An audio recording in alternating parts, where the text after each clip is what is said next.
निवडणुकीला कोणतीही स्थगिती नाही। नगरपरिषद नगरपालिका निवडणुका ठरलेल्या वेळेतच होणार आहे असं स्पष्टीकरण सर्वोच्च न्यायालयाने दिलं आहे। पुढील सुनावणी आता 21 जानेवारीला होणार आहे। तर ज्या 40 नगरपरिषदा आणि 17 नगरपंचायतींमध्ये आरक्षणाची मर्यादा 50%हून अधिक आहे त्यांचा निकाल या प्रकरणाच्या अंतिम निर्णयावर अवलंबून राहील। निवडणुकीला कोणतीही स्थगिती नाही। सर्वोच्च न्यायालयात 21 जानेवारीला आता पुढील सुनावणी होणार आहे। निवडणूक प्रक्रिया सुरू राहणार असल्याचं सुप्रीम कोर्टाने म्हटलंय।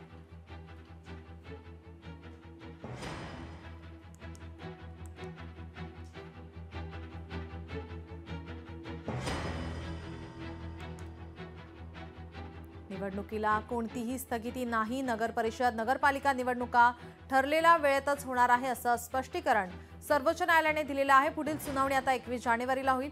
तर ज्या 40 नगरपरिषदा आणि 17 नगरपंचायतींमध्ये आरक्षणाची मर्यादा 50%हून अधिक आहे त्यांचा निकाल या प्रकरणाच्या अंतिम निर्णयावर अवलंबून राहील।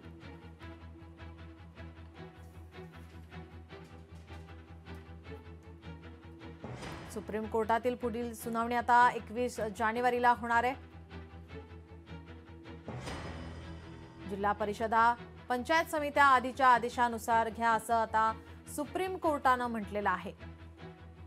आरक्षण मर्यादा न ओलांडलेल्या जागी निवडणुका घ्या असंही सांगण्यात आलंय। निवडणुका त्यांना कोणतीही आता स्थगिती नाही, ठरलेल्या वेळेतच होणार आहेत। 2 डिसेंबरला निवडणुका होत असून केवळ 57 ठिकाणी आरक्षण मर्यादा ओलांडली असल्याचं न्यायमूर्ती सूर्यकांत यांनी म्हटलंय। ज्येष्ठ वकील मिलिंद पवार आपल्यासोबत फोनलाईन वरून जोडलेले आहेत। सर्वोच्च न्यायालयाचा हा महत्त्वाचा निर्णय स्पष्टीकरण निवडणुका आता होणार असल्याचं म्हटलेलं आहे। हॅलो, माझा आवाज येतोय सर आपल्यापर्यंत? आता आला। हां जी, सुप्रीम कोर्टाने हा महत्त्वाचा निर्णय दिलेला आहे। निवडणुकीला कोणतीही स्थगिती नाही। बरोबर आहे। म्हणजे थोडक्यामध्ये राज्य सरकारकडनं जो डाटा जायला पाहिजे होता आरक्षणाचा तो गेलेला दिसत नाही। सुप्रीम कोर्टाने यापूर्वीच गाईडलाईन दिली होती की 31 जानेवारी 2026 निवडणुका घ्या, कारण ह्या सगळ्या स्थानिक संस्था आहेत, स्वराज्य संस्था आहेत, त्यामध्ये डायरेक्ट लोकांशी आपला सामान्य माणसा संबंधित असतो आणि अशा ठिकाणी निवडणूक न होणं म्हणजे कुठेतरी लोकशाहीच्या विरोधात आहे हे सुप्रीम कोर्टच्या लक्षात आलं आणि म्हणून त्यांनी कंपल्शन केलं की निवडणूक ह्या व्हायलाच पाहिजेत आणि त्या झाल्या नाहीत तर मग सामान्य जनतेचं नुकसान होतं आणि म्हणून कुठेतरी ते आरक्षणाच्या पुढे जरी गेला असेल तर ते नंतर बघू, पण ताबडतोब निवडणूक घ्या असा निकाल झालेला दिसतोय। जी, ज्या 40 नगरपरिषदा आणि 17 नगरपंचायतींमध्ये आरक्षणाची मर्यादा 50%हून अधिक आहे त्यांचा निकाल या प्रकरणाच्या अंतिम निर्णयावर अवलंबून असेल। 21 जानेवारीला पुढील सुनावणी होणार आहे। बरोबर आहे। म्हणजे थोडक्यात आता ही इंटरिम ऑर्डर असणार आहे की 21 जानेवारीला जे काही फायनल सुनावणी हिअरिंग होईल आणि त्यामधनं जे काही आउटपुट येईल, जो निकाल येईल तो बाइंडिंग असेल। पण तोपर्यंत ज्यांचं 50%च्या आतमध्ये झालेलं आहे त्यांच्या निवडणुका घ्यायला हरकत नाही असा एकंदरीत निकाल आलेला दिसतोय आणि तो स्वागतार्ह आहे। जी जी, धन्यवाद आपण दिलेल्या या माहितीसाठी, प्रतिक्रियेसाठी। निवडणुकीला कोणतीही स्थगिती नाही, सुप्रीम कोर्टाचं स्पष्टीकरण। यावर आता राजकीय वर्तुळातून सुद्धा आता प्रतिक्रिया समोर येत आहेत।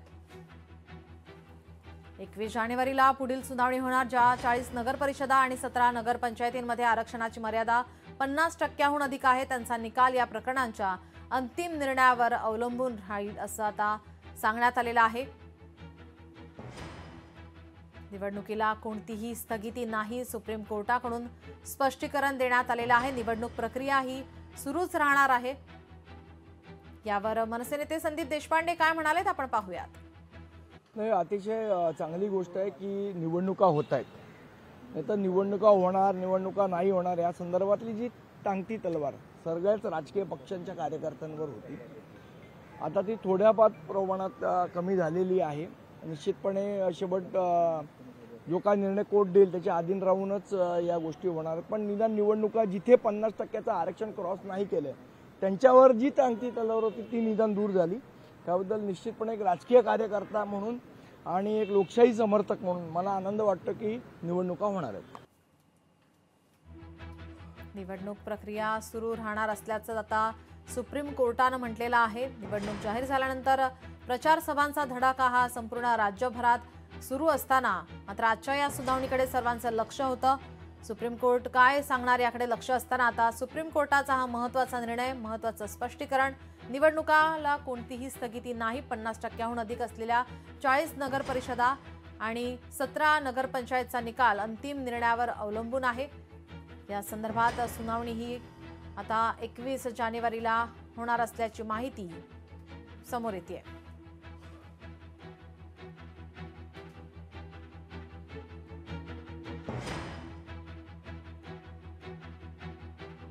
नगर परिषद नगरपालिका निवडणुका या ठरलेल्या वेळेतच होणार आहे असं स्पष्टीकरण सर्वोच्च न्यायालयाने दिलेलं आहे. ज्या 40 नगर परिषदा आणि 17 नगरपंचायतींमध्ये आरक्षणाची मर्यादा 50%हून अधिक आहे त्यांचा निकाल या प्रकरणाच्या अंतिम निर्णयावर अवलंबून राहील. पुढील सुनावणी आता 21 जानेवारीला होणार. 3 न्यायाधीशांच्या खंडपीठासमोर ही सुनावणी पार पडेल. 57 ठिकाणचा निकाल कोर्टाच्या अंतिम निर्णयाला अधीन राहील. या संदर्भातील अधिक माहिती पाहूयात आपण ग्राफिक्सच्या माध्यमातून. आरक्षण मर्यादा ओलांडलेल्या नगरपरिषदा चिखलदरा, दर्यापूर, पांढरकवडा, यवतमाळ, बिलोली, धर्माबाद.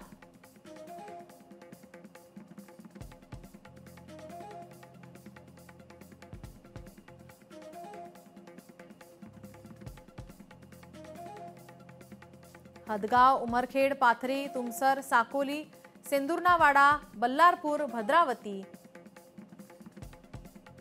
या नगर परिषदेमध्ये आरक्षण मर्यादा ओलांडली गेली आहे. ब्रह्मपुरी, चिमूर, गोंड, पिंपरी, नागभीड, राजुरा, देसाईगंज, गडचिरोली,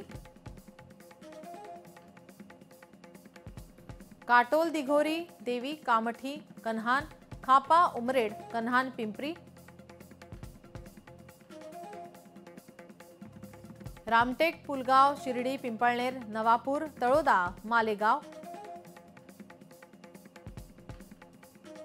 पिंपळगाव, बसवत, इगतपुरी, सिन्नर, त्र्यंबक, बीड.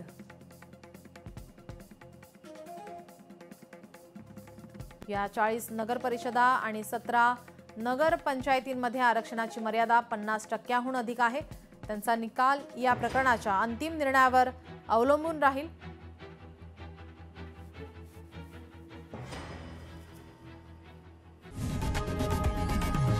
लोकशाही मराठी ऐका, पहा, जागरूक रहा.